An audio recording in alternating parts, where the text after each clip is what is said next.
Alors bonjour et bienvenue, on vous accueille pour cette nouvelle table ronde sur la rencontre et la co-construction dans le mécénat, qui va faire suite bien sûr au débat qu'on a eu ce matin, puisqu'on a beaucoup parlé d'impact, on a parlé d'éthique, et on a vu que les relations entre mécénat et RSE sont souvent assez poreuses, mais que finalement ce qui compte c'est d'aller un cran plus loin et puis de se préoccuper peut-être un petit peu moins de terminologie que de résultats.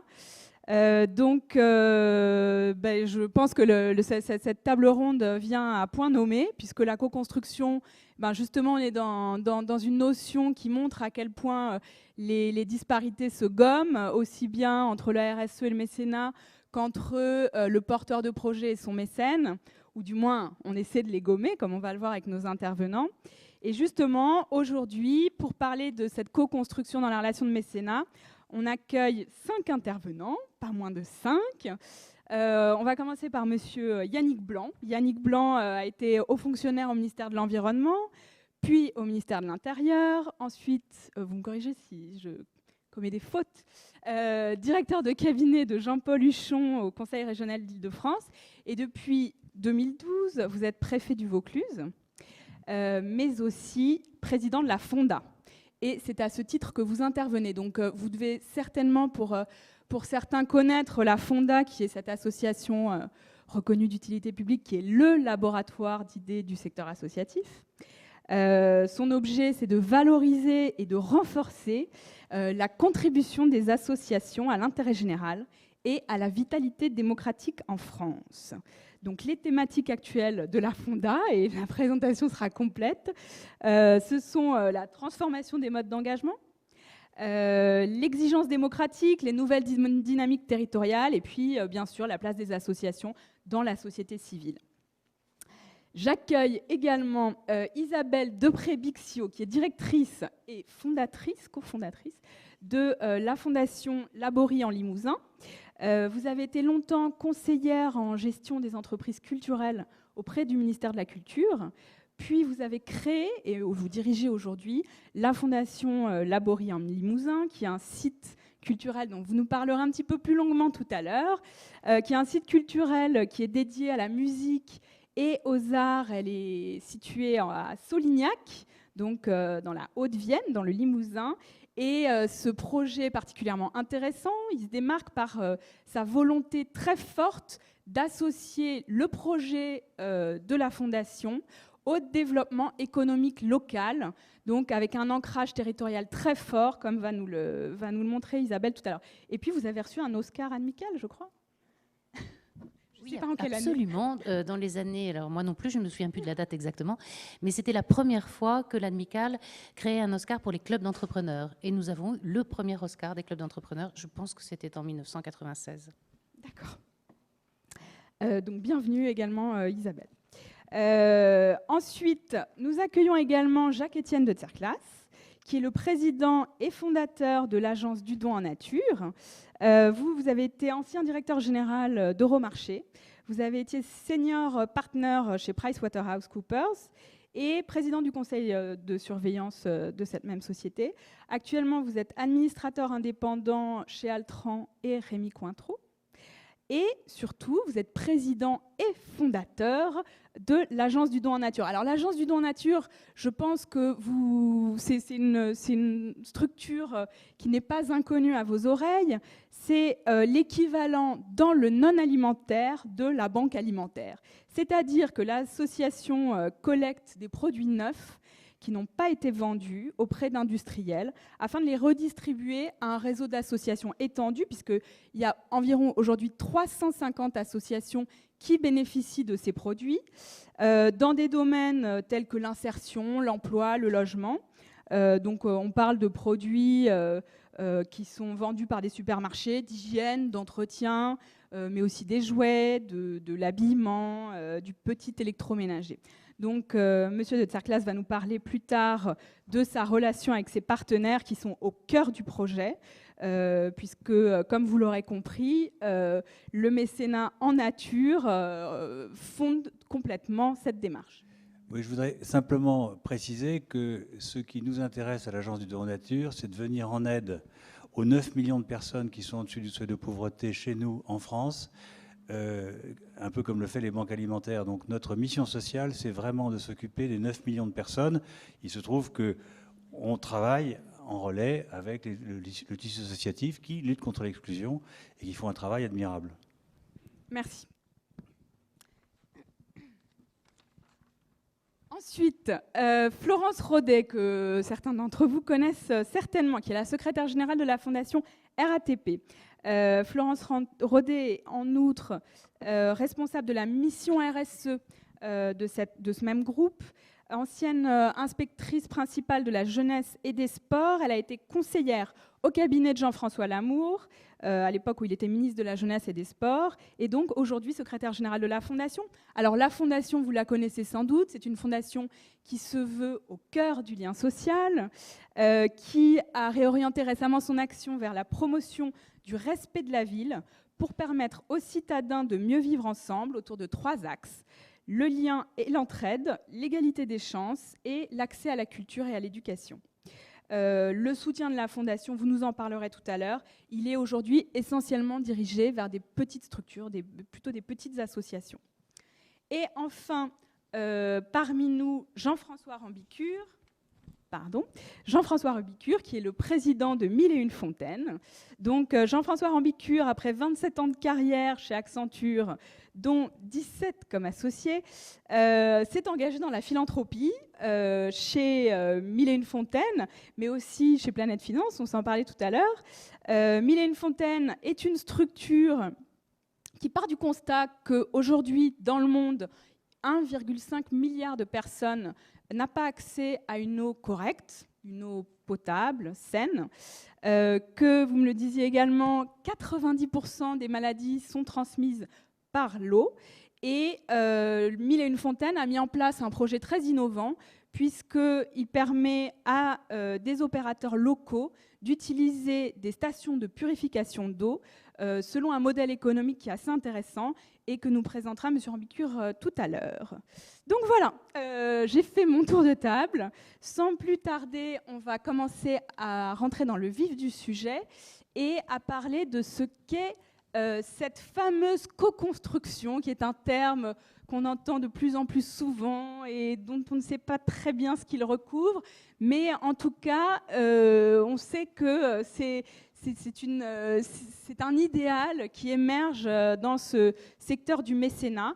Et je vais demander à Monsieur Blanc de nous donner son point de vue sur le sujet, puisque vous êtes à la fois un commentateur de la question de mécénat depuis de nombreuses années, mais qu'en plus, justement, depuis le mois d'août dernier, vous avez une position d'observateur dans la région Vaucluse grâce à cette fonction de préfet. Merci. À la Fonda, on fait de la prospective. Nous sommes donc particulièrement attentifs aux phénomènes émergents, à ce qui sort de l'ordinaire et à ce qui peut être la promesse d'une évolution ou le début d'une évolution. Il y a quelques années, on avait pas mal parlé dans le monde du mécénat de la venture philanthropie. Dans ce modèle, il y a quelque chose dans le modèle de la venture philanthropie, il y a quelque chose qui est resté, qui est, je crois, encore très vivant, qui est l'idée que le donateur s'investit dans la stratégie de l'organisme auquel il fait un don. Mais le modèle n'a pas pris quand même. Il n'est pas devenu particulièrement dominant dans notre pays pour une raison de fond, qui est que c'est un modèle qui est copié, dérivé du modèle de l'investisseur financier, et que dans l'imaginaire collectif, ce modèle n'est pas aujourd'hui porteur de valeurs particulièrement positives. Et puis il y a une autre raison, c'est que dans le rapport entre le venture philanthropiste et l'association qu'il finance, il y a, qu'on le veuille ou non, il y a un rapport de dominant à dominé. C'est-à-dire que le donateur, il dit je viens, je mets de l'argent, je reste là pendant tant d'années, et pendant ce temps, je vais vous apprendre ce que c'est que la stratégie, et je vais prendre un pouvoir qui est très important, qui est le pouvoir de la mesure de l'impact de l'action que vous menez, de l'évaluation de l'action que vous menez. On ne dira jamais assez que l'évaluation, dont tout le monde dit qu'elle est nécessaire, qu'il faut la faire, qu'elle est indispensable, qu'elle est un gage de qualité, etc., on est tous d'accord là-dessus. Ce qu'on ne dit pas assez, c'est que l'évaluation est un acte de prise de pouvoir. Et que quand on décide de faire de l'évaluation, il faut qu'on se demande qui, dans le processus d'évaluation, à la fin, a le pouvoir. Je pense que c'est une question essentielle. Pour toutes ces raisons, le modèle n'a pas pris, mais il est resté cette idée que dans l'acte de mécénat, il y avait plus que donner à une cause, ou donner à un organisme pour lequel on a une sympathie ou dont on partage les valeurs, allons-nous dire. Il est resté cette idée qu'il y avait quelque chose dans la stratégie, il y avait quelque chose dans le mécénat de compétences, puisque le monde de l'entreprise est un monde où les trucs et astuces de la stratégie sont connus depuis fort longtemps, ce qui n'est pas toujours le cas dans le monde des associations. Aujourd'hui, ce qu'on voit sur le terrain relève en partie de cette idée, mais ce qui émerge est dans sa nature, dans son esprit, complètement différent. Il ne faut pas oublier que dans ce pays, les entreprises sont avant tout de petites entreprises. Tout le monde le sait, tout le monde le dit.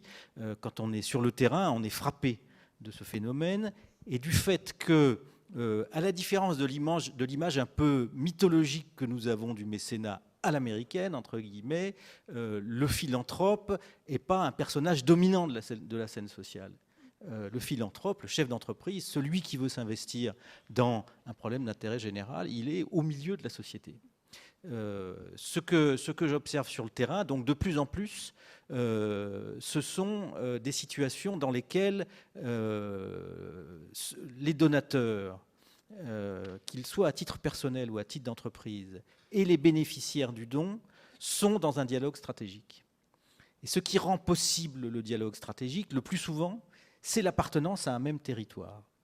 Nous vivons dans un monde où l'appartenance à des institutions, l'appartenance à des corporations, l'appartenance à des métiers, et même l'appartenance à des courants idéologiques ou à des familles de pensée s'efface de plus en plus. Aujourd'hui, il y a un flottement de toutes ces identités. En revanche, et ça un préfet peut le mesurer dans son activité quotidienne, l'appartenance à un même territoire est un facteur très prenant, très dynamique de rapprochement entre les gens. Les gens ont du mal à savoir qui ils sont, mais ils savent qu'ils vivent sur un même territoire et que sur ce territoire, ils ont des problématiques de développement en particulier qui leur sont communes.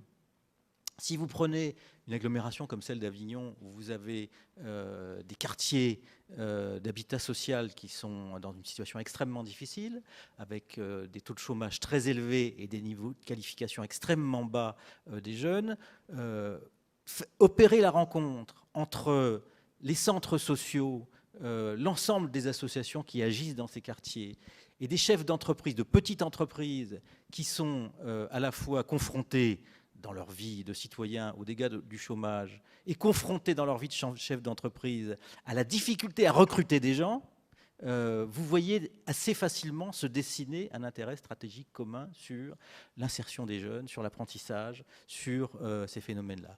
On peut prendre un exemple différent dans les territoires ruraux, où là, les questions de développement local, les questions de développement durable, de la légitimité de l'entreprise à être un acteur du développement durable, ces questions, elles sont posées en commun aux élus locaux, aux responsables associatifs et aux chefs d'entreprise.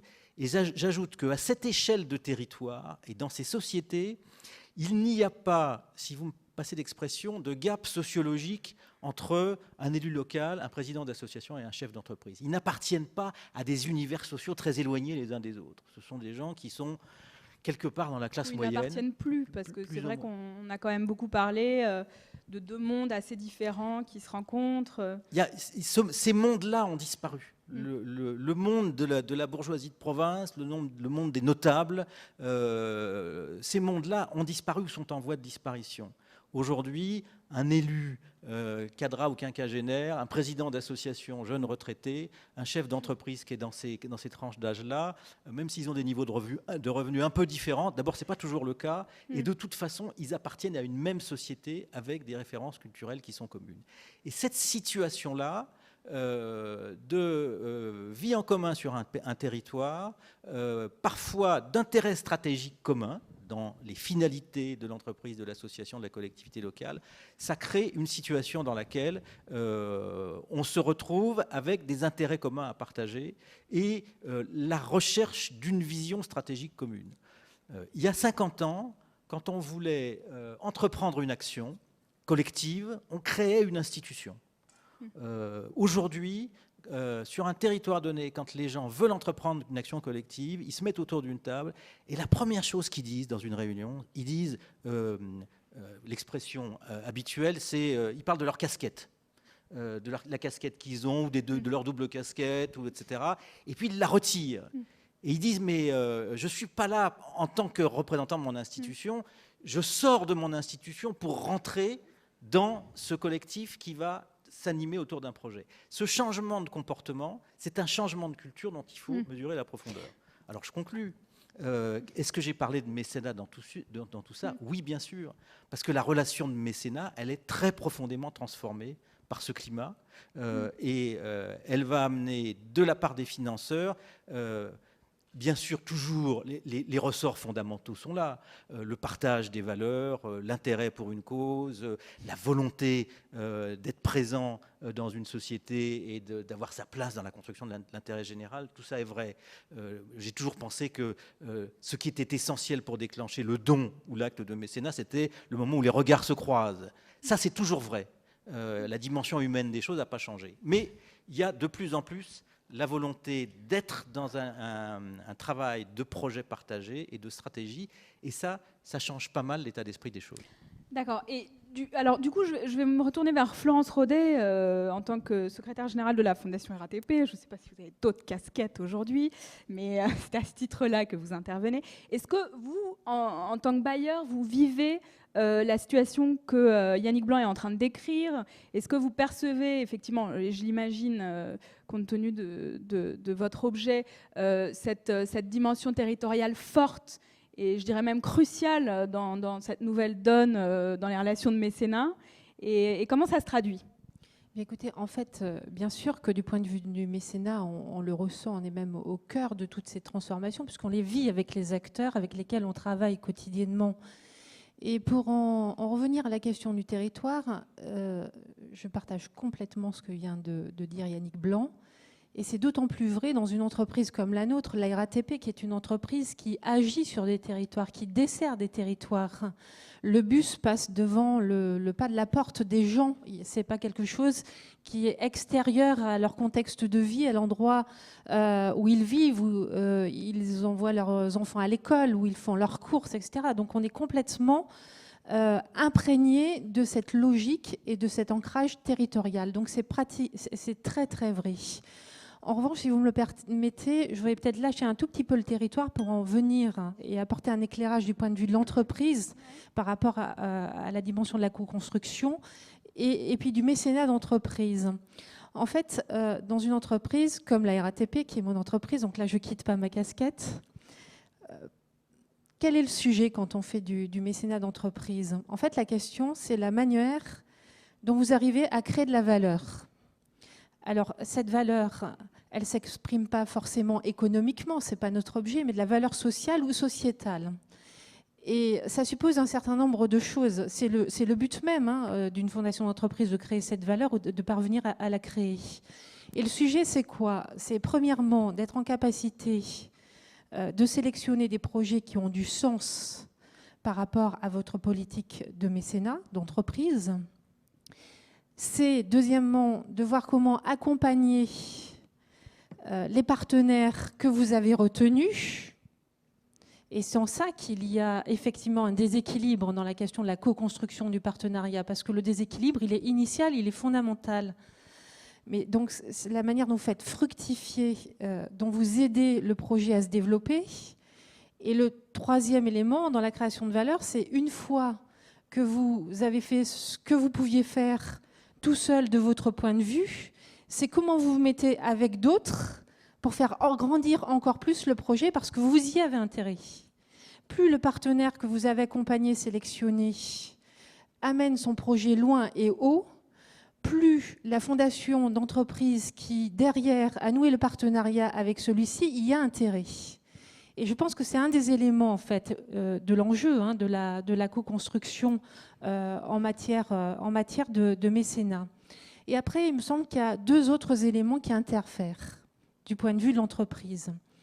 Le premier élément, c'est que la co-construction est particulièrement nécessaire aujourd'hui parce que, comme le disait Yannick Blanc, on est dans une société qui se cherche, qui cherche ses repères et surtout qui cherche des réponses à un certain nombre de difficultés qu'aujourd'hui, ni les uns ni les autres, malgré tout ce qu'on a pu faire, malgré les compétences spécifiques qui sont les nôtres, des difficultés que nous ne sommes pas parvenus tout seuls à surmonter. Et donc, il faut bien essayer d'autres choses. Et on se dit que peut-être qu'en prenant un même sujet, une même difficulté, si on s'y met à plusieurs, on aura plus d'idées. Donc ça, je crois que c'est fondamental dans l'évolution et la transformation sociétale que décrivait Yannick Blanc tout à l'heure. Et on le ressent du point de vue des entreprises. Vous savez, dans une entreprise comme la RATP, chaque jour, rien que sur l'Île-de-France, c'est plus de 10 millions de voyages quotidiens, tout réseau confondu. Ça veut dire autant dire que la société, elle est au cœur même des activités de l'entreprise. Et la société avec ce qui va bien, et puis quelquefois la société aussi avec ses dysfonctionnements. Et quand vous êtes l'entreprise, vous ne pouvez pas rester les bras croisés et vous dire on va attendre que ça passe ou c'est pas de notre fait. Il faut bien essayer de comprendre, il faut bien essayer d'aller voir ceux qui savent peut-être mieux que vous. Ils vont vous aider en fait à appréhender le sujet et peut-être à construire de nouvelles solutions. Et je pense qu'il y a tout ça derrière la notion de co-construction dans le mécénat d'entreprise. Et puis j'en finirai sur ça, je pense qu'il y a un élément aussi très profond et qui est interne à l'entreprise. Le mécénat d'entreprise, à Admical, on est bien placé pour le savoir, c'est pas forcément une idée qui va de soi, ou c'est une idée qui va pas toujours de soi. Il faut toujours être vigilant. Et en fait, la manière dont vous allez construire vos partenariats, le sens que vous allez leur trouver, les liens que vous allez créer avec les différents secteurs de l'entreprise, une fois que la relation est instaurée via la fondation, en fait, vont consolider la politique de mécénat elle-même au sein de l'entreprise. Et par exemple, plus vous y ferez adhérer vos salariés, et plus nombreux ils seront, plus vous consoliderez la politique de mécénat de l'entreprise et la posture de la fondation d'entreprise en interne. Donc il ne faut pas s'y tromper non plus. Il y a un véritable intérêt pour la fondation d'entreprise d'aller dans les dynamiques de construction parce que ça assoit complètement la position de la fondation au niveau de l'entreprise.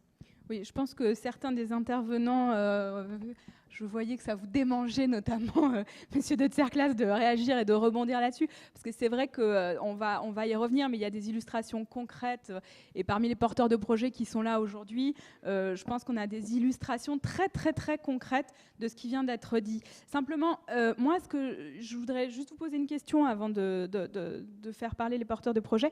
Je trouve que est-ce que ça laisse une place à des associations qui ne sont pas justement des petites associations locales? Est-ce qu'on n'est pas en train finalement de faire l'apologie du small is beautiful et puis de découvrir une forme de mécénat qui existe somme toute depuis pas mal de temps et qu'on est en train de découvrir alors que voilà, elle est là depuis toujours sous nos yeux? Qu'est-ce que vous en pensez? Est-ce que des grandes associations nationales qui bossent peut-être sur des sujets plus abstraits, est-ce qu'elles ont une place là-dedans? Est-ce que la co-construction, ça s'applique? Et là, je prends ma casquette de directrice du développement de Reporters sans frontières. Est-ce que ça s'applique à d'autres structures ou est-ce qu'on doit être nécessairement dans le local pour être dans la co-construction? Alors écoutez, je vous tiens ce discours parce qu'il se trouve que je suis dans une entreprise qui a un ancrage local. Je serai dans un autre type d'entreprise, je ne tiendrai certainement pas ce discours. Je pense que pour conforter les politiques de mécénat au sein des entreprises, il est essentiel que la politique de mécénat qui est portée soit en adéquation avec le corps social de cette entreprise. Si vous la déconnectez trop, vous fragilisez la politique de mécénat. Ça, c'est ma conviction profonde. Néanmoins, et pour autant, ça ne veut pas dire que dans le cadre de votre politique de mécénat au niveau de l'entreprise, vous ne puissiez pas porter des sujets qui dépassent finalement la majorité de votre action.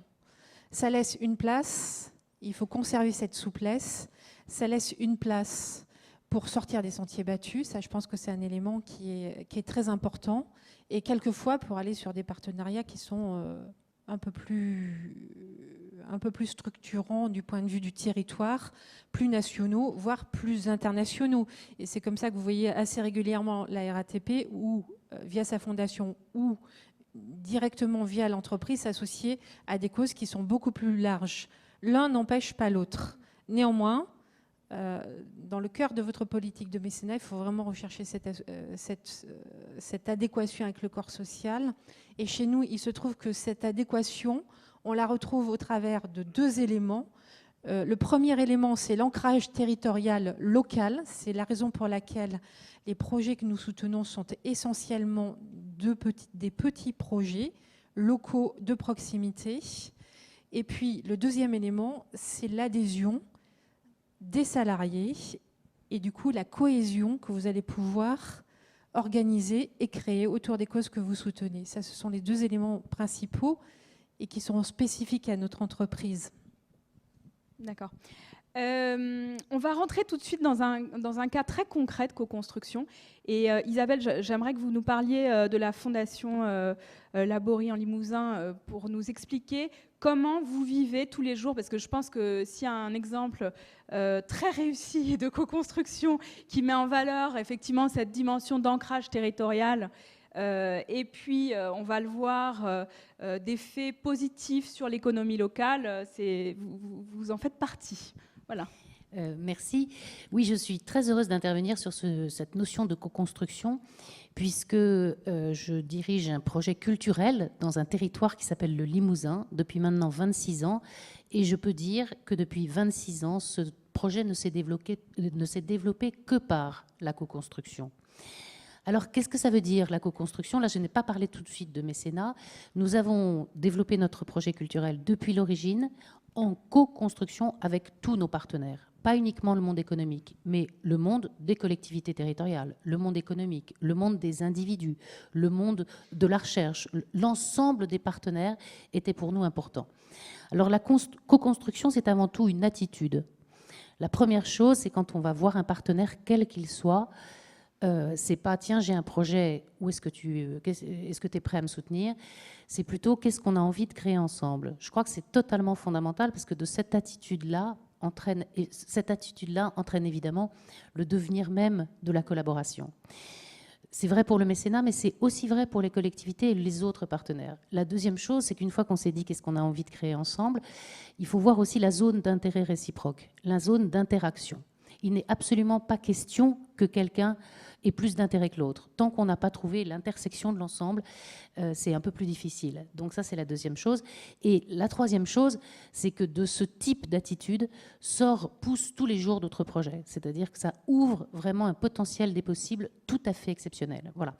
Donc c'est comme ça que depuis 26 ans, j'ai dirigé cette structure qui a commencé, voilà, nous avions 10 000 euros sur un compte. Aujourd'hui, on a une fondation avec plus de 2 millions d'euros de budget.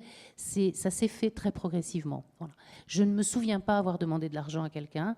Je me souviens avoir parlé de projets communs, et y compris avec les subventionneurs. Il était hors de question d'aller voir un subventionneur pour dire à la région, vous me donnez tant.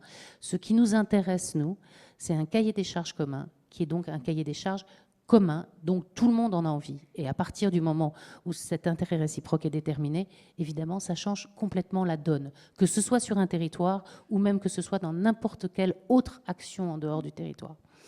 Alors, qui sommes-nous ? Donc, la Fondation Laborie, elle a 2 grands objectifs et c'est très important. Enfin, je veux dire, les objectifs ne sont pas importants, mais le fait qu'il y en ait 2 différents est important. C'est un foyer de création pour la musique et les arts du son. Donc ça veut dire que nous accueillons toute une sorte de Villa Médicis de la musique, en gros. Donc nous accueillons toute l'année 250 artistes qui viennent du monde entier créer dans cette région. Ça nous donne une dimension nationale et internationale. Mais nous sommes installés dans un magnifique manoir du 17e, en Limousin. Et donc cette dimension territoriale pour nous était très essentielle et c'est notre 2e objectif.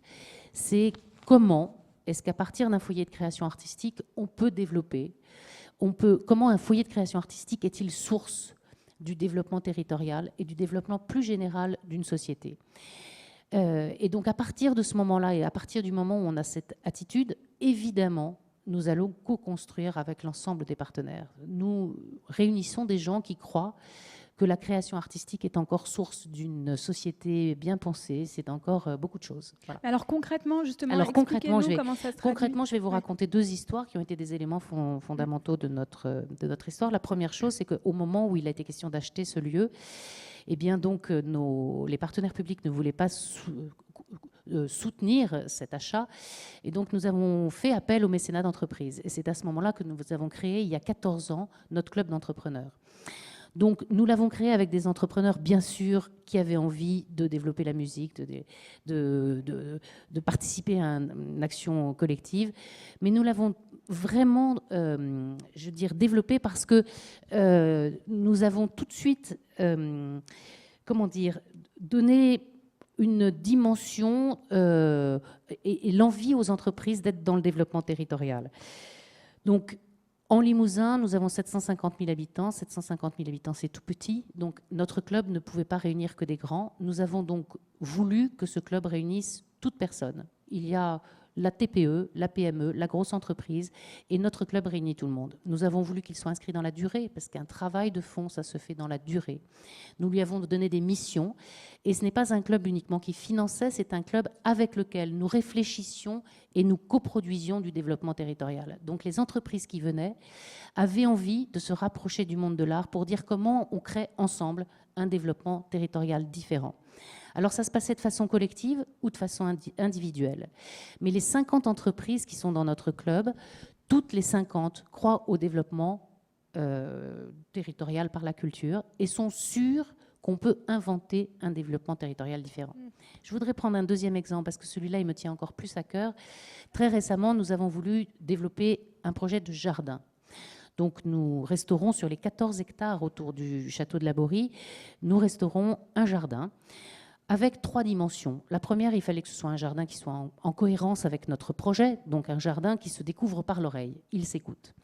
Mais la deuxième, tout de suite, nous lui avons donné une dimension économique. Nous avons voulu que ce jardin soit le démonstrateur de l'innovation locale et soit le démonstrateur, pousse, j'allais dire, les producteurs de la région dans de nouvelles chaînes de production.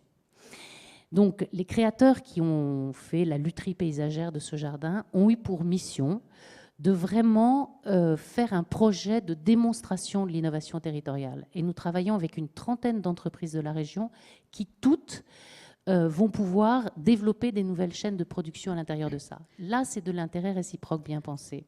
Ça signifie que si je suis artiste en résidence chez vous, oui. Je dois répondre à des conditions assez spécifiques Non, là, je ne parlais juste que du jardin. C'est-à-dire que ce jardin, nous l'avons confié à 10 créateurs. Ouais. Et dans les cahiers des charges de ces créateurs, on a juste dit, quand ça vous inspire, servez-vous des secteurs d'innovation de la région.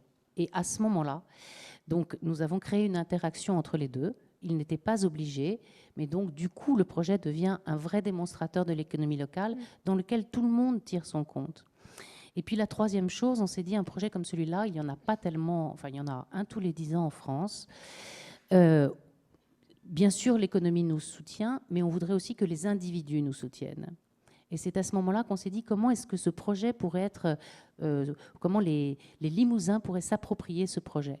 Et nous avons lancé le mécénat sur une notion de mécénat populaire, avec la Fondation du patrimoine. C'est-à-dire, on a dit aux Limousins, mais le mécénat, ça ne touche pas que les grandes entreprises. Vous avez tous le droit de participer à des projets innovants et des projets qui développent votre région et qui servent votre région. Eh bien, en 1 an et demi, nous avons 2000 Limousins qui nous ont donné 200 000 €. Donc, le discours aujourd'hui de la co-construction, c'est-à-dire de l'envie du particulier à l'entreprise, à toute personne, de co-construire différemment son territoire et de participer différemment à des choses existe. Donc, ces 2000 Limousins et ces 200 000 €, ce n'est pas fini. Maintenant, c'est un mouvement enclenché. Et puis, en plus, nous avons continué, à chaque fois qu'on commençait à faire visiter le chantier, nous avions des gens qui nous disaient « mais moi, je sais faire des choses, est-ce que je pourrais venir y travailler ?» Et là, nous avons réfléchi à une notion qu'on appelle au Canada les accorderies. C'est-à-dire, les accorderies, c'est du mécénat de compétences individuelles, c'est-à-dire des gens qui participent à un projet collectif avec leur savoir-faire, avec leurs envies. Et nous avons créé une association à cotisation temps. C'est-à-dire que les gens, les Limousins qui le souhaitent, peuvent venir travailler dans un jardin qui va être un des plus beaux jardins du monde, forcément. Donc, ils participent à un projet collectif beau. Les Limousins ont la possibilité, du coup, de partager des passions, c'est-à-dire que dans cette association, on partage ses passions, on partage ses savoir-faire. Et donc, de ce fait, on est dans une autre dimension que le bénévolat. On est dans la notion vraiment du mécénat de compétences individuelles et du partage de co-construction. Bon, ben merci beaucoup. Effectivement, une première illustration. Jean-François Rambicure, qui est très dissipé au bout de la table ronde, je vois. Vous aussi, vous avez un projet qui est très intéressant. En plus, ça fait suite à la question que je posais tout à l'heure à Yannick Blanc et à Florence Rodet sur le fait que peut-être que finalement, il fallait impérativement être dans une notion d'ancrage territorial très forte pour pouvoir entreprendre ce type de relation avec ses mécènes. Je pense qu'à Mille et une fontaines, vous faites la démonstration inverse, c'est-à-dire que vous êtes un projet international.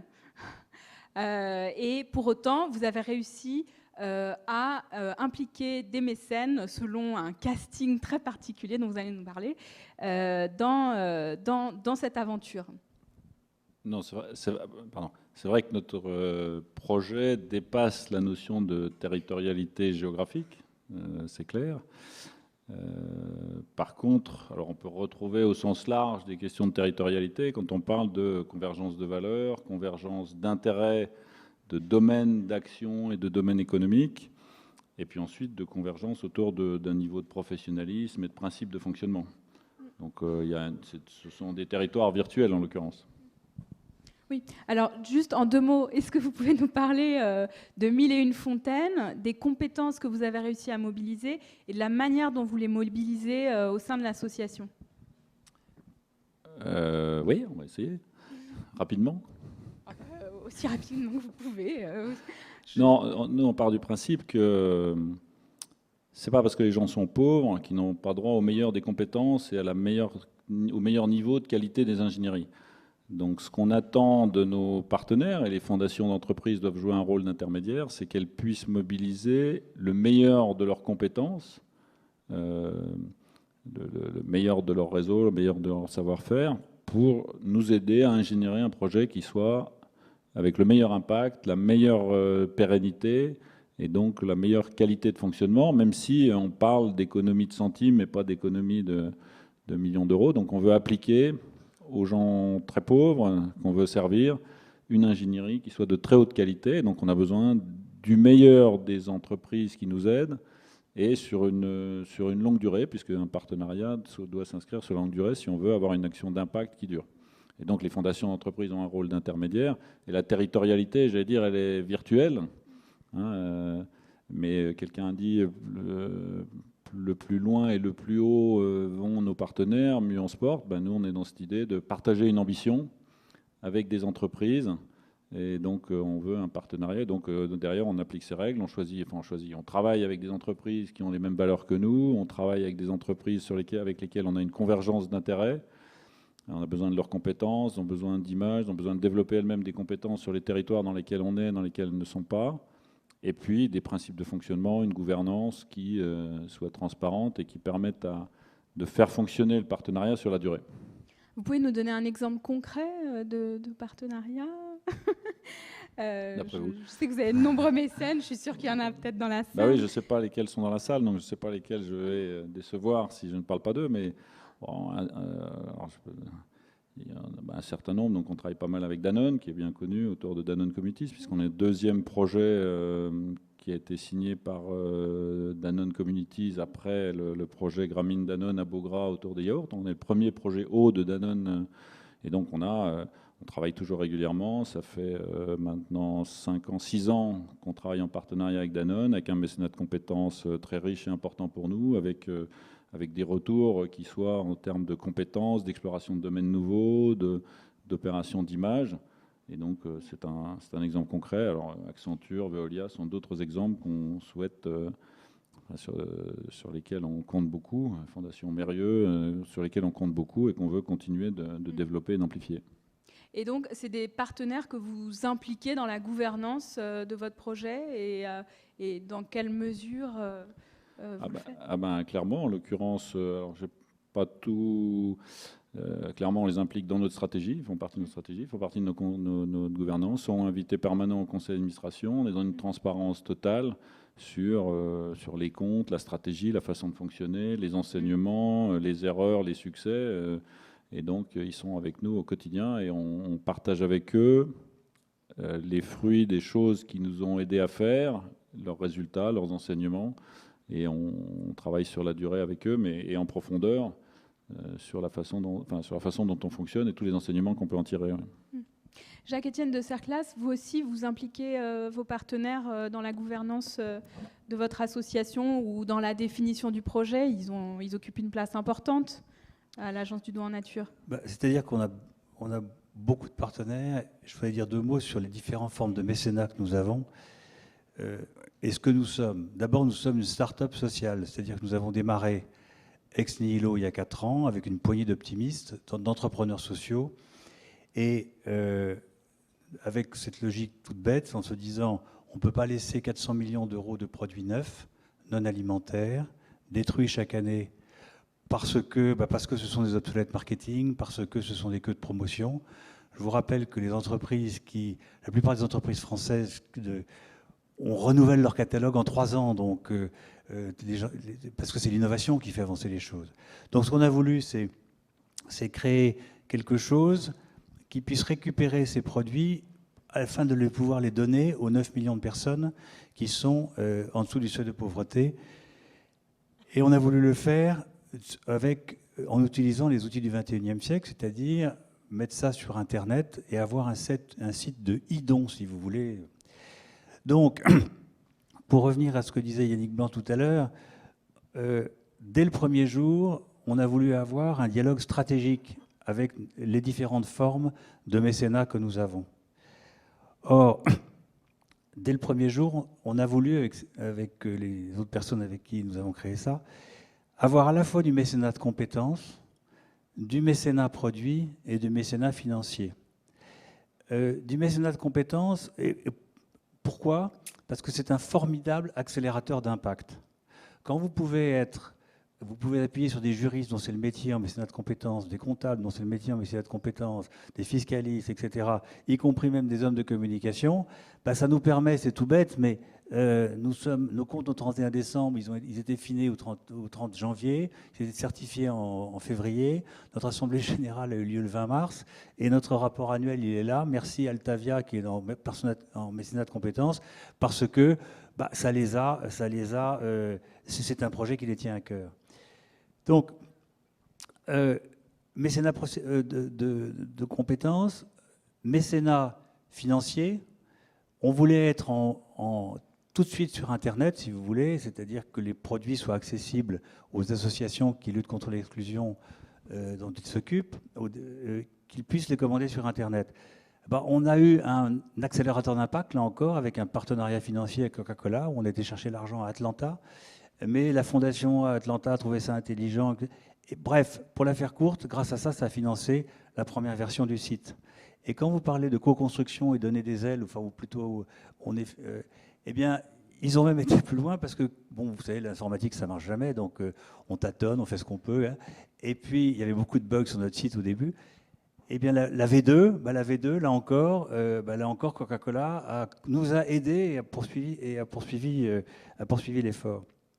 Et puis, troisième type de mécénat, le mécénat produit, qui est quand même notre raison d'être.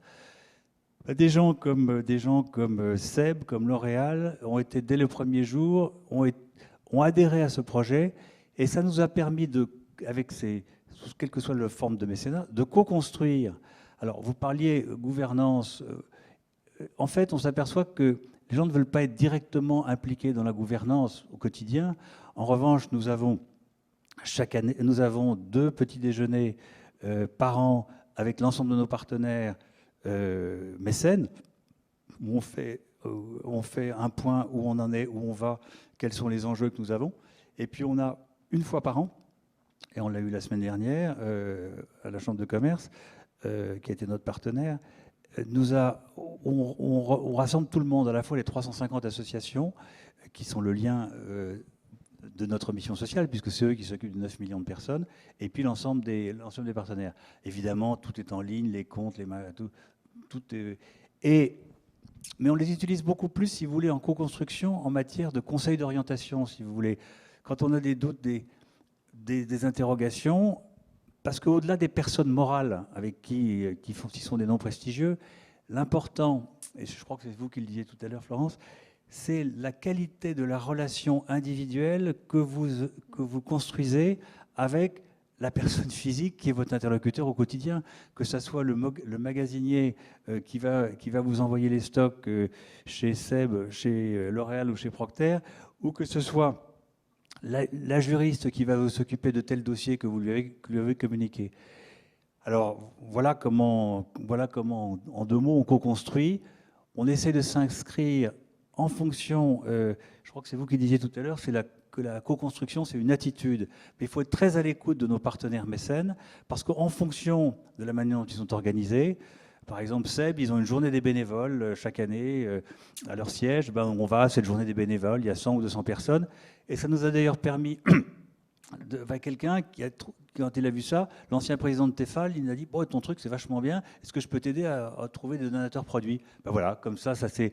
Mais chez Seb, maintenant, l'agence du don en nature, ça devient un truc qui n'est pas la danseuse du président, mais c'est vraiment que tout le monde s'est réapproprié. Pareil chez L'Oréal avec Citizen Day, où chaque année, ils ont été les premiers à nous aider. Chaque année, on participe à leur Citizen Day. Donc c'est en fonction de chaque type de mécène, chaque type en fonction de leur... il faut beaucoup d'écoute pour s'adapter à ce qu'ils souhaitent. Et du temps aussi, j'imagine. Du temps à côté. De toute façon, il faut partir du principe qu'on est taillable et corvéable à merci quand on a la chance d'avoir des gens qui vous aident à faire porter un projet, parce qu'en 4 ans, quand même, grâce à tous ces gens-là, nous avons pu redistribuer pour 25 millions d'euros de produits neufs. Et au-delà de l'utilité, l'impact de dignité que je n'avais pas du tout vu au début, moi. Je voyais que l'aspect purement économique, parce que je suis plutôt comptable de formation, et puis distributeur. Moi, je voyais plutôt l'aspect économique. Mais on s'aperçoit que finalement, c'est un fantastique regain de dignité. Quand quelqu'un sort de prison et qu'il est en réinsertion et qu'il a, au nom de fringues d'occasion, il a des fringues Célio, etc., c'est le jour et la nuit, si vous voulez. Donc la moindre des choses la moindre de nos devoirs vis-à-vis de nos mécènes, c'est d'être taillable et corvéable à merci. Alors on se partage entre les bénévoles, entre la déléguée générale qui est dans la salle, entre les uns et les autres, pour apporter le témoignage et pour faire réadhérer, si vous voulez, pour que l'entreprise se réattribue la légitime fierté de ce qui est fait, parce que sans eux, on ne serait rien. Donc, Et alors, à tous, quel est dans la part de co-construction, quelle est l'appropriation par le partenaire, qu'on soit porteur de projet ou bailleur, du projet? Est-ce qu'il faut accepter de se déposséder un petit peu de ses prérogatives pour accueillir un mécène ou un porteur de projet avec lequel on va être dans une recherche de co-construction? Puisque j'ai le micro, je vais répondre et puis je vais laisser la parole. Je pars du principe que toute impulsion, quelle qu'elle soit, est essentielle à la succès du projet. Donc, je n'arrête pas de remercier tout le monde en permanence. Surtout que... la moindre impulsion était importante, la moindre idée a été importante. Donc, c'est vraiment leur projet. Nous considérons que nous sommes qu'une courroie de transmission. C'était une idée, et voilà. Oui, en fait, moi j'ai envie de dire que ça dépend beaucoup du partenaire que vous avez en face de vous. Par exemple, du point de vue de la fondation RATP, on s'interdit certaines choses, par exemple. Le fait d'entrer dans les questions de gouvernance de nos partenaires, parce que la plupart des projets qu'on soutient sont portés par des associations. Les associations ont un projet associatif qui est le leur. Le mécène est libre de choisir de les soutenir ou pas de les soutenir. Mais moi, je trouve que du point de vue du financier, il est extrêmement difficile de demander à un porteur de projet qui l'a construit de A à Z, qui s'est donné des objectifs, qui a recruté des bénévoles, voire des salariés pour le faire fonctionner, il est extrêmement difficile de lui demander de le transformer. Je trouve qu'on n'a aucune légitimité pour le faire. Et donc, premièrement, c'est la question de la gouvernance, on ne met pas le nez dedans. Deuxième élément qui me paraît fondamental, c'est la question du volontariat. C'est-à-dire que là, on a l'exemple d'associations ou de fondations qui sont volontaires pour faire de la co-construction. Vous avez d'autres partenaires associatifs, par exemple, qui ne veulent pas en entendre parler, qui vous disent « vous restez à votre place de financeur, vous êtes libre de venir avec nous ou pas ». Ils ne le disent pas comme ça, ils le disent de manière beaucoup plus diplomate et plus gentiment, mais qui ont cette posture-là, et c'est à vous de voir comment vous vous positionnez également. Et je trouve que c'est aussi une position qui est très respectable. Donc le deuxième élément, c'est le volontariat. En fait, la co-construction, c'est comme un mariage. Si dès le début, vous avez l'impression de faire des concessions, c'est même pas la peine de commencer. Mais enfin, c'est pas nécessairement vu comme des concessions. Je pense justement à Mille et une fontaines ou à la Fondation Laborie. Là, il y a une inclusion. Bien sûr, parce que le projet est conçu comme ça dès l'origine. C'est pour ça que je reviens à la question du projet associatif. Ça dépend comment il est conçu, comment il est porté et comment il est projeté. Et ça dépend pas du financeur. Et c'est là où le partenaire, en fait, qui est le vôtre, a toujours la main. Et c'est une manière de rétablir l'équilibre dans le déséquilibre qu'il y a au fait d'avoir d'un côté une institution qui finance et de l'autre une institution qui reçoit, en fait. Vous vouliez rebondir, Isabelle ? Oui, peut-être, puisque j'ai parlé de notre club d'entrepreneurs. Le club d'entrepreneurs a créé sa propre association. Donc, nous sommes en collaboration. Il y a un siège dans la fondation pour l'association du club des entrepreneurs. Moi, je crois qu'il y a peut-être un élément qu'on n'a peut-être pas assez dit, mais c'est que deux partenaires qui s'engagent, vous parliez d'un mariage, mais c'est exactement ça, c'est vraiment un acte d'amour, le mécénat. J'exagère un peu, mais c'est aussi la volonté ensemble de créer quelque chose. Il ne faut pas l'oublier. Et nous, on parle souvent de coproduction. Quand on crée un opéra ou quand on crée une œuvre, on fait appel à un certain nombre de partenaires qui correspondent à cette œuvre. Je ne vais pas aller voir pour monter un opéra baroque quelqu'un, une scène qui déteste la musique baroque. Donc, on sait aussi qu'on crée avec des gens qui ont envie de créer ensemble. Voilà, donc ça, c'est important de se dire que oui, il faut trouver la zone d'intérêt réciproque. S'il n'y en a pas, il n'y a pas de concession à faire. Il y a juste un projet qu'on a envie de mener à deux ou plusieurs partenaires. Et ce que je voudrais dire aussi par rapport à ces clubs, peut-être on n'a pas assez insisté tout à l'heure, c'est qu'un rassemblement d'entrepreneurs autour d'un projet, c'est bien évidemment que la finance, c'est pas que le savoir-faire, c'est plein de choses. C'est du lobbying, de la finance, du savoir-faire, de la compétence, du don en nature, du réseau, parce qu'on crée aussi du réseau, de l'enthousiasme partagé, parce que ça aussi c'est fondamental. On a envie d'enthousiasme. N'oublions pas que c'est ça qui nous motive prioritairement tous les matins. Si on ne partage pas d'enthousiasme avec nos partenaires, quels qu'ils soient, c'est tout à fait dommage. Et puis nous aussi, ça nous amène du public. Enfin, ça touche tous les secteurs. Un partenariat et une co-création bien entendue, c'est une multiple source de nouveaux projets. Ça n'arrête plus de pousser après partout, si on l'a bien conçu dès le démarrage. Vous vouliez réagir également, Jean-François ? Oui, avec plaisir, merci. Oui, non, ce que je veux dire, c'est que... Alors, effectivement, je suis d'accord, ça dépend de la construction du projet au départ, mais en l'occurrence, en ce qui nous concerne, on n'a pas du tout peur du travail et de la compétence des autres. Au contraire, donc on pense que... plus il y a de gens qui ont envie de nous aider, notre rôle, c'est que tout ça aille dans le bon sens et que ce soit coordonné et construit. Mais plus on a de bonne volonté et de compétences, mieux on se porte et plus notre projet sera de qualité. Et je rejoins ce que disait M. de Cerclès aussi, c'est-à-dire que nous, on pense que s'il y a une convergence d'intérêts avec l'entreprise, forcément, il y aura des collaborateurs dans l'entreprise qui auront le coup de cœur, et c'est avec ceux-là qu'il faut travailler, ceux-là qu'il faut remercier, ceux-là qu'il faut inclure, et cette relation va se faire, et elle sera gratifiante pour tout le monde. C'est-à-dire qu'elle sera d'abord bénéfique pour les bénéficiaires, elle sera gratifiante pour les gens de l'association qui bénéficieront de ces compétences et de cette capacité à avoir une qualité de travail améliorée, Et elle sera gratifiante pour eux parce qu'ils auront l'impression de servir à quelque chose. Et comme de toute façon, ils ont par ailleurs un job dans l'entreprise, ils ne vont pas faire le job à notre place, mais leur impulsion est extrêmement bienvenue. Bien sûr. Donc d'où possiblement une association dans la gouvernance du projet, tant qu'on reste maître de ses prérogatives. Voilà. On va accueillir tout de suite 2 étudiantes de Sciences Po à Aix qui vont nous rendre 2 cas pratiques et illustrer le sujet de cette table ronde. Donc, bienvenue à Amandine Valença et Charline Martin-Ramelli. Bienvenue, mesdemoiselles. Et je vous laisse présenter vos cas pratiques. Déjà, merci beaucoup à l'ADMICAL de nous avoir permis de venir parler de ces 2 cas pratiques qu'on a réalisés dans le cadre du cours de Madame Caroline Dérault. Donc, il s'agit de 2 projets qui ont eu lieu ou qui vont avoir lieu dans le cadre de Marseille-Provence 2013. Donc, pour contextualiser un petit peu, il faut savoir que vraiment Marseille-Provence 2013, c'est un projet culturel dans lequel le monde économique a eu un vrai rôle à jouer, parce qu'il y a eu énormément de mécénats. Ils sont vraiment impliqués dans la réalisation de ce projet culturel, et on va pouvoir l'exposer avec nos 2 études de cas.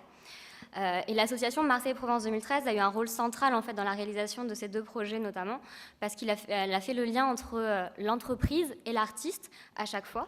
Mais une fois que la relation était établie entre les 3 acteurs, la relation entre l'entreprise et l'artiste a été assez autonome, et c'est cette relation qu'on a étudiée et dont on va vous parler. Amandine va commencer par vous parler du cas pratique de La Poste. Voilà. Bonjour. Donc, dans notre cas pratique qui portait sur La Poste, qui était le premier partenaire officiel de Marseille-Provence, capitale européenne de la culture, MP13, et plus particulièrement sur le partenariat qui s'est noué entre le groupe La Poste et le porteur de projet Lieu Public. Dans ce cas pratique, donc, nous avons souhaité insister sur la notion d'équilibre de la relation de mécénat, qui est intimement liée à la notion de co-construction, comme l'a d'ailleurs rappelé Florence Rodet. Et il me semble que sur ce sujet, 2 points peuvent être abordés, en nous appuyant donc sur notre cas pratique, bien sûr. Et premièrement, ce qui m'a paru particulièrement intéressant, c'est l'aspect assez atypique des partenariats qui sont nés dans le cadre de Marseille-Provence 2013, à savoir qu'ils faisaient intervenir 3 acteurs, à la fois l'entreprise, le porteur de projet et l'association MP13. C'est donc dans cette configuration triangulaire qu'il s'agissait pour les 2 partenaires de trouver un premier équilibre dans la relation de mécénat.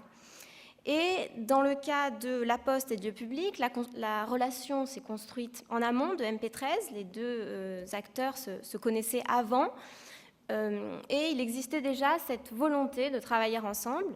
Mais c'est réellement MP13 qui a été le déclencheur et qui a constitué l'occasion qu'il avait manqué aux 2 acteurs jusqu'à présent de donner forme à leur désir de créer quelque chose ensemble. Si donc MP13 a joué ce rôle de décideur, l'association n'a pas eu un rôle, justement, elle n'a pas eu un rôle de décideur, pardon. Aucun projet, justement, n'a été imposé aux 2 acteurs, et c'est davantage dans la gestion des aspects plus techniques que l'aide de MP13 a été la plus précieuse. Le porteur de projet nous a d'ailleurs confié que c'était d'un point de vue financier que cette aide avait été importante, puisque MP13 avait constitué une sorte d'intermédiaire, de filtre, qui faisait en sorte que donc les flux financiers ne transitaient pas directement du mécène vers le porteur de projet, mais étaient gérés par un tiers qui donnait l'impression, je cite, de ne pas parler d'argent. Ce 3e acteur, qu'a été MP13, a donc permis de donner à cette relation de mécénat un premier équilibre. Si on s'intéresse maintenant à la relation directe entre le mécène et le porteur de projet, donc non plus à 3 mais à 2, le 2e point que je voudrais aborder et que je formule sous la forme d'une interrogation, dans quelle mesure les attentes respectives qui peuvent naître de la part des 2 acteurs redéfinissent en permanence la relation de mécénat. La relation entre La Poste et Lieu Public s'est construite autour d'un projet artistique, bien sûr, de plusieurs en l'occurrence, mais aussi autour d'enjeux, notamment en termes de communication. Et les projets qui ont été élaborés en commun, bien sûr, l'ont été parce qu'ils répondaient à de fortes attentes de la part de la Poste, à la fois d'impliquer ses collaborateurs dans les projets et d'affirmer sa posture comme acteur de développement du territoire. Le premier projet qui a été choisi, donc dans la ligne directe de ces objectifs qui nous ont été définis par la directrice de la communication du groupe La Poste, PACA. Et donc le premier projet est celui de La Poste en métamorphose, qui vise à transformer en œuvre d'art roulante les véhicules de La Poste. Et le second, celui de Ville éphémère, qui consiste en la construction d'un bureau de poste, comme vous pouvez le voir sur cette image, à partir de colis en carton. Les deux projets donc ont été choisis en fonction d'objectifs bien définis. Et pour reprendre les termes donc de la directrice de la communication, on n'est pas que philanthrope quand on fait du mécénat, et le choix d'un projet ne relève pas seulement du coup de cœur artistique, mais doit répondre à une stratégie en adéquation avec des valeurs bien définies. Et si j'insiste particulièrement sur ce point de la stratégie, c'est qu'il me semble, et je crois que ce point de vue est partagé, que ce sont ces attentes qui peuvent venir de l'entreprise mécène et qui influencent d'une certaine manière le travail de l'artiste et la marge de manœuvre qui lui est laissée, que la relation peut et doit se construire et que l'équilibre doit se trouver. Quant à l'avenir de la relation, et j'en terminerai sur ce point, si Lieu Public nous a fait part de sa volonté d'inscrire sa relation avec la Poste dans la durée, à l'heure d'aujourd'hui, les modalités de mise en œuvre d'un tel partenariat sur le long terme restent encore floues. Et c'est pourtant cet équilibre dans la durée donc, qui constituera bientôt le prochain défi pour les deux acteurs, d'autant plus que ce sera sans MP13, qui avait joué le rôle de catalyseur au départ, que ce nouvel équilibre devra se construire. Donc moi je vais vous parler d'un deuxième projet qui est un petit peu différent puisqu'il s'agit en fait d'une résidence d'un artiste plasticien qui s'appelle Taïsir Batniji, une résidence de 3 mois dans la savonnerie Marius Fabre qui est implantée à Salon de Provence, qui est donc une PME. Alors, on a vu ressortir deux choses principales en fait, dans l'étude de cette relation. La première, c'est le fait qu'il y avait des valeurs partagées qui ont permis vraiment la création de ce projet. Elles sont au nombre de 3. La première, c'est la sensibilité artistique des 2 dirigeantes de la savonnerie, qui a été un peu déterminante parce que tous les dirigeants d'entreprise ne sont pas forcément disposés à accueillir un artiste plasticien dans leurs locaux. C'est parfois compliqué, parfois on peut voir ça d'une manière très, très, très difficile. La deuxième valeur, c'est le fait que l'entreprise soit vraiment ancrée localement. On l'a vu, l'ancrage dans le territoire est une question importante pour le mécénat. Et là, ça a été assez déterminant puisque cette entreprise en fait, a un produit particulièrement typique qui est le savon de Marseille. Donc, elle a une identité extrêmement forte et extrêmement présente. Et l'artiste a choisi de travailler en fait, comme matière première le savon de Marseille. Donc, évidemment, ça rentrait complètement en cohérence pour travailler ensemble.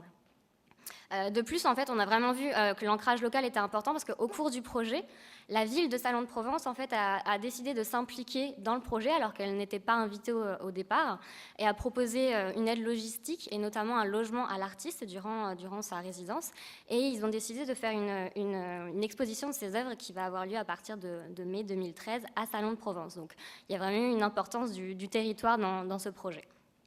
La troisième valeur, c'est aussi l'ouverture sur le monde, puisque si l'entreprise a un produit local et un ancrage territorial, elle exporte aussi énormément, donc elle a une vocation très internationale.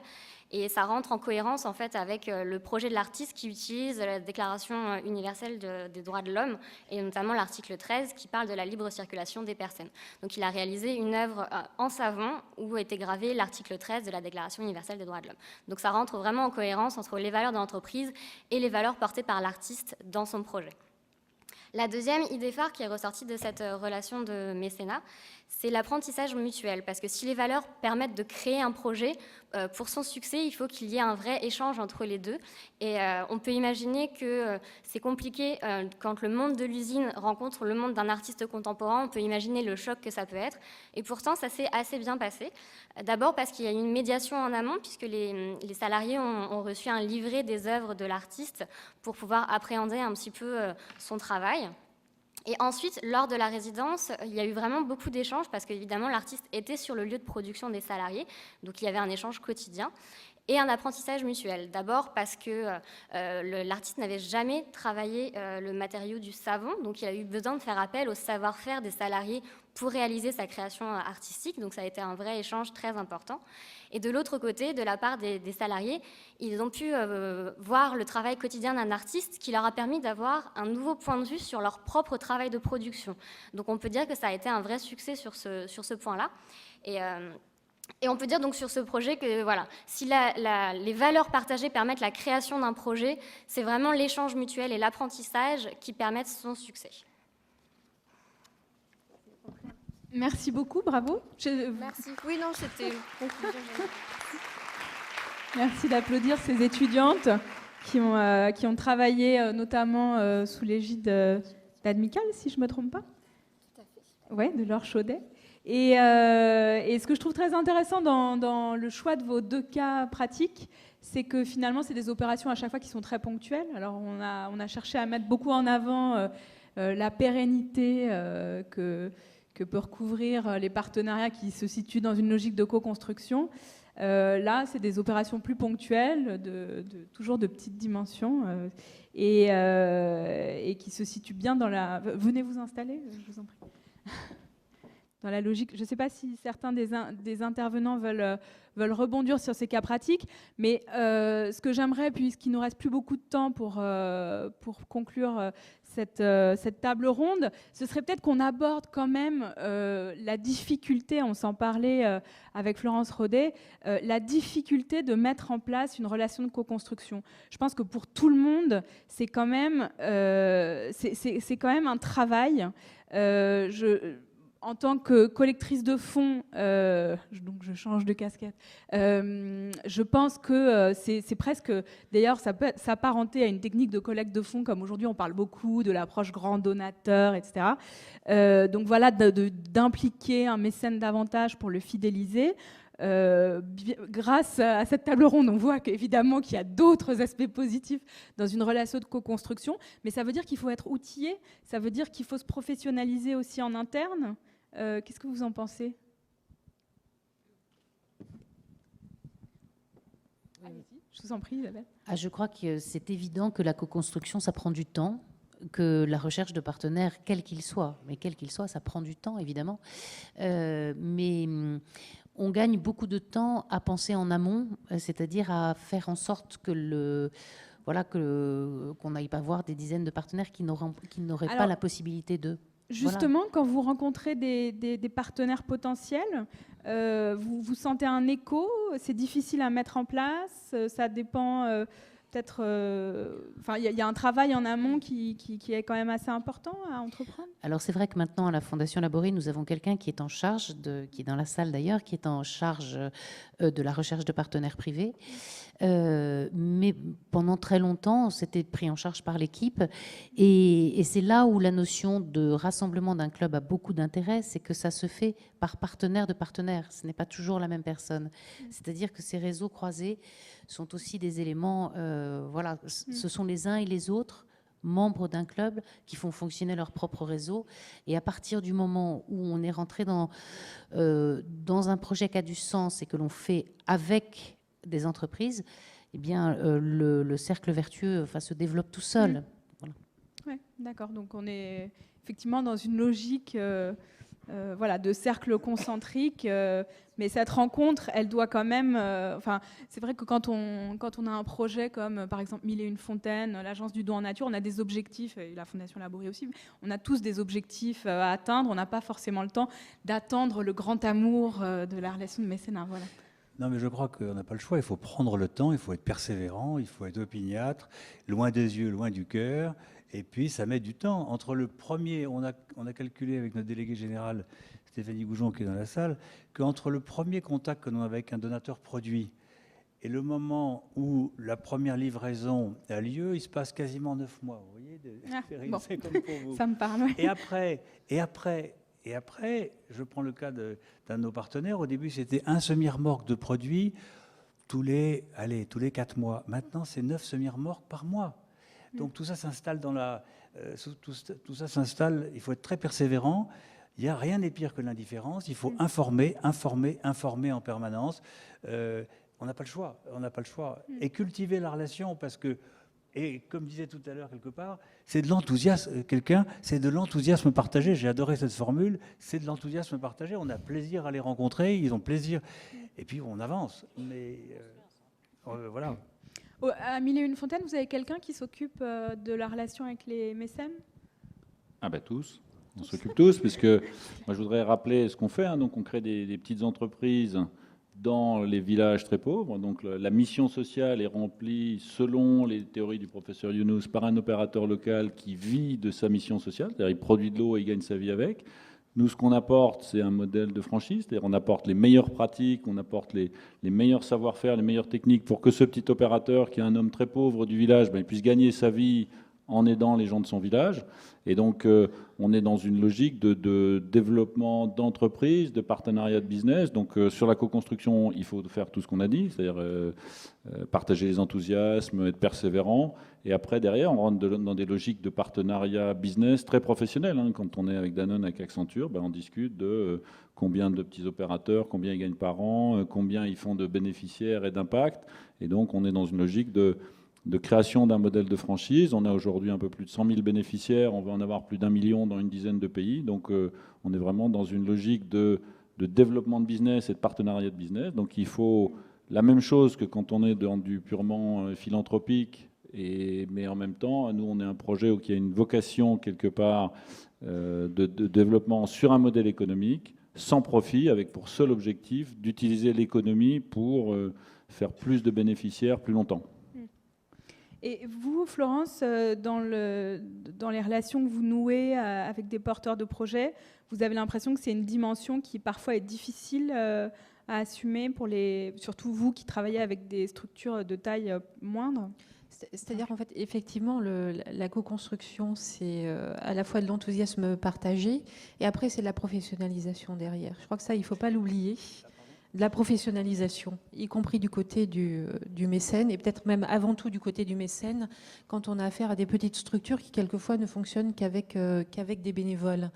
Donc ça veut dire quoi concrètement? Ça veut dire qu'il faut être capable d'avoir une structuration et des réponses à apporter en termes de pratiques professionnelles dans les différents temps du partenariat, c'est-à-dire au moment où on sélectionne le projet, pendant que le projet se déroule et se réalise, avec des techniques d'accompagnement à mettre en place pour que le porteur de projet ne se sente pas isolé durant cette phase-là. Et puis aussi au moment où on fait l'évaluation. Et l'évaluation, elle doit complètement faire sa place à l'ensemble des parties prenantes, c'est-à-dire pas que le seul financeur, l'ensemble des parties prenantes intéressées par le projet, pour voir comment on l'aide à progresser. Et puis bien sûr, des fondations d'entreprise, moi j'ai l'air de parler comme ça, je suis dans une grande entreprise qui a 45 000 salariés, mais imaginez-vous bien qu'à la Fondation RATP, on est 4. Donc ça veut dire que si on veut faire tout ce travail de professionnalisation et d'accompagnement des associations que l'on soutient, une centaine dans l'année, on essaye de le faire le mieux possible. Cela suppose qu'on soit capable, au sein de l'entreprise, d'aller chercher des ressources là où elles sont en faisant des appels à volontariat parmi les salariés. Et je vois aujourd'hui, on passe la majeure partie de notre temps à former ces salariés, justement à l'accompagnement des partenariats. Parce que vous ne pouvez pas lâcher les gens comme ça dans la nature en comptant sur la génération spontanée pour que les choses se passent bien. Dans un certain nombre de cas, ça se passe bien, et dans un certain nombre de cas, ça ne se passe pas bien. Et ce que je peux vous dire, c'est que quand vous n'accompagnez pas, quand vous ne formez pas les salariés, ça se passe toujours mal. Voilà, donc c'est quelque chose comme ça, dit comme ça, qui a l'air simple, facile, on a l'impression que tout le monde est d'accord. En réalité, c'est compliqué, ça demande une sacrée volonté et une sacrée dose d'énergie pour pouvoir être déployé comme une pratique usuelle. Je prends juste un exemple. Il y a 1 an et demi, la Fondation RATP a décidé de réfléchir à la manière dont elle pourrait mieux professionnaliser l'accompagnement de ces partenariats chemin faisant, c'est-à-dire pendant le temps du déroulement du projet. On a lancé une action expérimentale. D'ailleurs, on remercie la Fonda de nous avoir éclairé de ses lumières pendant la phase de la conception de ce projet. Et on est parti comme ça avec une première expérimentation, les premiers pionniers, à la fois parmi les associations que l'on soutient et parmi nos salariés. Régulièrement, je me demande si je ne vais pas abandonner le système. Parce qu'il y a plein de difficultés qui se présentent, qu'on n'avait pas du tout entrevues. Et au bout d'un moment, on se dit, est-ce que je ne passe pas trop d'énergie là-dedans, finalement? Est-ce que je ne ferais pas mieux de la mettre à autre chose? Donc non, c'est pas simple. Et très sincèrement, je trouve que c'est plus compliqué dans le domaine du mécénat que dans le domaine de la RSE, à faire vivre la question de la co-construction. Quand vous êtes dans le domaine de la RSE, vous êtes sur les métiers de l'entreprise, vous êtes sur la réalisation des objectifs business de l'entreprise de manière différente, certes, mais du coup, vous avez une adhésion qui est plus spontanée, des objectifs de production qui sont plus partagés du point de vue de l'entreprise. Et dans le domaine du mécénat, vous acceptez de décaler un tout petit peu les choses en faveur du partenaire. Il ne faut jamais oublier que le mécénat, c'est pour aider le partenaire à réaliser son projet à lui, parce qu'il n'y a personne d'autre que lui qui peut mieux le faire que les autres. Et ça, c'est ça qui est compliqué, en fait, cette espèce de décalage, et malgré tout qu'il faut accompagner avec le même souci professionnel que sur toutes les autres questions traitées par l'entreprise. Oui, non, mais c'est vrai peut-être qu'on y reviendra en conclusion, mais le domaine de la RSE est par nature beaucoup plus propice à la création de relations de co-construction que le domaine du mécénat, où le déséquilibre existe, qu'on le veuille ou non, et c'est difficile de revenir là-dessus. Mais c'est difficile d'opposer les deux. C'est-à-dire d'opposer la co-construction et le mécénat, non, on peut concevoir le mécénat comme une co-construction. Le problème, c'est que pour le secteur que je connais bien, celui de la culture, il y a 26 ans, lorsqu'on ne trouvait pas auprès des collectivités territoriales ou de l'État, on nous disait mais allez voir les entreprises, c'est-à-dire que c'était un financeur de plus. On revient donc de cet état d'esprit-là, et ça ne peut pas être un financeur de plus. Ça, voilà. Il y a aussi une professionnalisation ou une prise de conscience des porteurs de projets eux-mêmes dans la relation et dans l'attente qu'ils ont, et dans la rencontre qu'ils sont avec leurs possibles partenaires. Je vais redonner la parole à nos étudiantes, Charline et Amandine. Est-ce que les travaux que vous avez faits font écho, ou plutôt est-ce que la discussion d'aujourd'hui fait écho aux travaux que vous avez réalisés dans le cadre de vos cas pratiques? Est-ce que vous avez trouvé ça difficile pour les structures avec lesquelles vous avez travaillé de mettre en place des relations de co-construction telles que vous les avez observées? Oui, alors en fait, on a été très bref, effectivement, mais par exemple, dans le cas de la Poste, ils ont d'abord pensé un premier projet. Ils ont tellement été contents du premier qu'ils en ont co-construit effectivement un deuxième.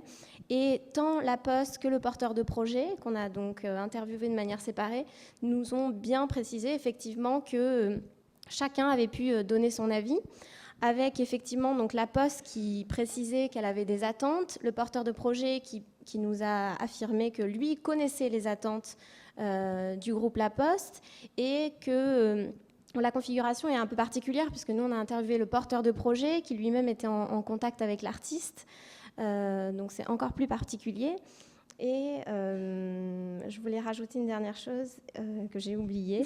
les attentes de chacun, vous étiez en train de... Les attentes de chacun, oui. Et effectivement, le porteur de projet nous a dit que d'une difficulté qu'il a pu naître, c'est que la différence, il nous a parlé de gestion de la temporalité, qui était différente entre l'entreprise et le porteur de projet. C'est vrai que la Poste voulait programmer souvent des réunions, avait voilà, un calendrier que l'artiste avait plus de mal à créer en fonction de ce calendrier. Voilà, mais on a vraiment senti de la part des deux acteurs qu'il y avait vraiment une volonté de travailler ensemble, et donc cette notion effectivement de co-construction fait particulièrement écho, en tout cas dans le cas de La Poste.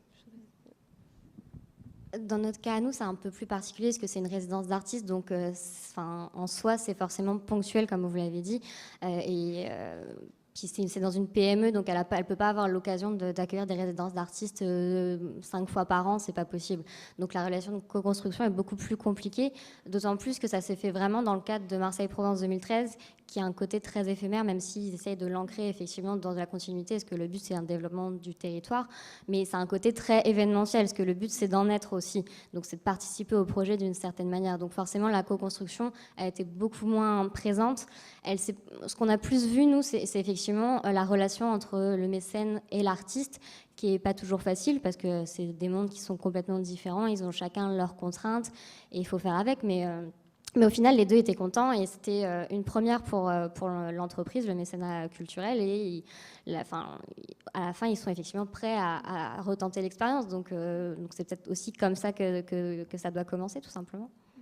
Bon, j'allais repasser la parole à Yannick Blanc, qui ouvrait cette table ronde en disant que finalement ces deux mondes convergent, qu'il y a de plus en plus de transfuges, que chacun vient avec 1000 casquettes. Et vous avez plutôt observé justement qu'il y avait quand même pas mal de différences encore entre le monde des mécènes et celui des porteurs de projets. Yannick, est-ce que vous avez quelques mots à nous donner pour conclure cette table ronde? Depuis le début, je ne suis pas très à l'aise avec le mot de co-construction. Et après avoir écouté le débat, je comprends mieux pourquoi. Quand vous convoquez un groupement d'entreprises pour construire quelque chose, vous exigez que les gens viennent avec des compétences, des savoir-faire et des capacités industrielles que vous avez vérifiées a priori. Or, tout ce qu'on a attendu aujourd'hui, c'est la démarche tout à fait inverse. C'est-à-dire que ce que tout le monde nous a raconté, ce n'est pas de la co-construction, c'est du co-apprentissage. Je pense que votre voisin de derrière... C'est largement du co-apprentissage. C'est-à-dire j'ai été très sensible au fait que, d'un côté comme de l'autre, dans la relation de mécénat, il y a des effets en retour. D'ailleurs, Florence Rodet disait l'action de mécénat, il ne faut pas qu'elle soit étrangère au corps social de l'entreprise. Mais même Jean-François Rambicure, il disait dans la relation de mécénat, les entreprises vont mobiliser ce qu'elles ont de meilleur pour mener à bien le projet. Il y a donc bien des effets en retour. C'est pas simplement une opération. Le mécénat, c'est plus que du don. C'est un échange dans lequel il y a un retour en termes d'apprentissage, en termes de mobilisation pour l'excellence. Et du côté des associations, il y a quelque chose qui manque énormément aujourd'hui dans le monde associatif, c'est la culture stratégique. Pourquoi ? Parce que le monde associatif, il est profondément structuré par une très longue habitude de relation de dépendance au financement public. Et pour sortir de cette dépendance, il faut qu'il apprenne à maîtriser les outils de son autonomie. Et les outils de son autonomie, ça s'appelle comportement stratégique. Clairement, dans les exemples qu'on a entendus aujourd'hui, la relation de mécénat, elle permet cette évolution, et donc elle permet bel et bien un apprentissage de la part des associations. Moi, c'est vraiment l'aspect dominant que je retiens. Et puis, un dernier mot à propos de la résidence d'artistes. Et la remarque que vous avez faite en disant l'art contemporain et la PME qui fabrique du savon, ils viennent d'univers extrêmement différents, donc on s'attendait à ce que ça soit difficile. D'ailleurs, dans le quotidien, il y a sûrement des difficultés. Et puis finalement, ça s'est très bien passé. Mais qu'est-ce que ça illustre, ça, et que l'art en général et l'art contemporain illustrent de la meilleure manière, c'est que en réalité, nous vivons tous dans le même monde, et que ce genre de relation, ce genre de projet permet de rendre concret, permet de donner une dimension vivante au fait que nous vivons tous dans le même monde. Et c'est la raison pour laquelle, à la Fonda, à l'expression « vivre ensemble » qu'on entend beaucoup partout, nous préférons de loin l'expression « faire ensemble », parce que c'est dans le faire ensemble qu'on apprend justement à faire société. Bravo, merci. On n'a plus beaucoup de temps. À vrai dire, on a déjà dépassé le temps qui nous était imparti. Donc, je vais juste demander à la salle si elle avait des questions, sachant qu'on va se limiter dans la mesure du possible. Est-ce que quelqu'un a des questions ? Non ? Oui ? Mademoiselle ? Il y a une hôtesse qui a un micro qui est en train de descendre. Ah. Je crois que vous avez une concurrente, hein, quelques sièges au-dessus, qui va commencer. Oui ? Bonjour, donc, je m'appelle Claire Chicly, je suis étudiante ESSEC École du Louvre, donc je vais vous poser des questions sur le mécénat de la culture, du coup. Là, on a eu des exemples de très beaux projets qui ont été des succès de coproduction ou de coopération. Mais dans la presse, par exemple, on parle beaucoup de ce qu'on appelle les publi-expositions, donc qu'on définit comme des expositions en fait, qui servent un peu de page de publicité aux mécènes qui a participé à leur organisation. Donc ça, ça fait partie un peu des dérives de ce genre de projet. Je voudrais savoir qu'est-ce que vous préconisez pour éviter ce genre de problème et finalement ce genre de déséquilibre dans la relation mécène, association, porteur de projet. Je vais laisser la parole à Isabelle qui est dans le secteur culturel, mais je pense qu'on peut quand même, on en a un petit peu parlé pendant la table ronde, et le point de départ, c'est pour le porteur de projet de rester maître de son projet et de ne pas laisser une place incohérente, disons, aux partenaires. Qu'est-ce que vous en pensez, Isabelle ? Je ne suis pas sûre de tout à fait avoir bien compris la question, donc excusez-moi. Je vais peut-être répondre à côté. À partir du moment où on parle d'intérêt réciproque, on sait ce qu'on a envie et l'un et l'autre, et donc ça permet de définir la zone qui nous correspond. Mais enfin, que des partenaires aient envie d'être visibles sur un projet auquel ils participent me paraît tout à fait évident, puisque nous construisons ensemble. Pourquoi est-ce qu'on demanderait à ces partenaires de s'exclure de la réussite du projet ? C'est l'envers même de la co-construction. Donc nous sommes là aussi pour être fiers de ce que nous avons réussi ensemble. L'enthousiasme se partage, mais la réussite aussi. Oui, il y avait une autre question ? Oui, bonjour, Caroline Dérault, donc prof à Sciences Po Ex, et je dirige l'agence Les Trois Mondes. Une question, vous avez parlé de l'adéquation avec le corps social de l'entreprise. Souvent, on entend parler de parties prenantes, donc c'était la première fois que j'entendais parler d'adéquation avec le corps social de l'entreprise. Vous voulez parler des salariés, du territoire, des actionnaires, de qui est-ce que vous voulez parler ? Et puis, deuxième effet qui se coule de la question, vous avez parlé de formation de vos salariés au bénévolat pour qu'ils soient efficaces. Est-ce que vous pouvez nous dire 2 mots sur le contenu de ces formations ? Alors, effectivement, quand je parle de corps social, c'est tout ce que vous indiquez et tout ce que vous désignez.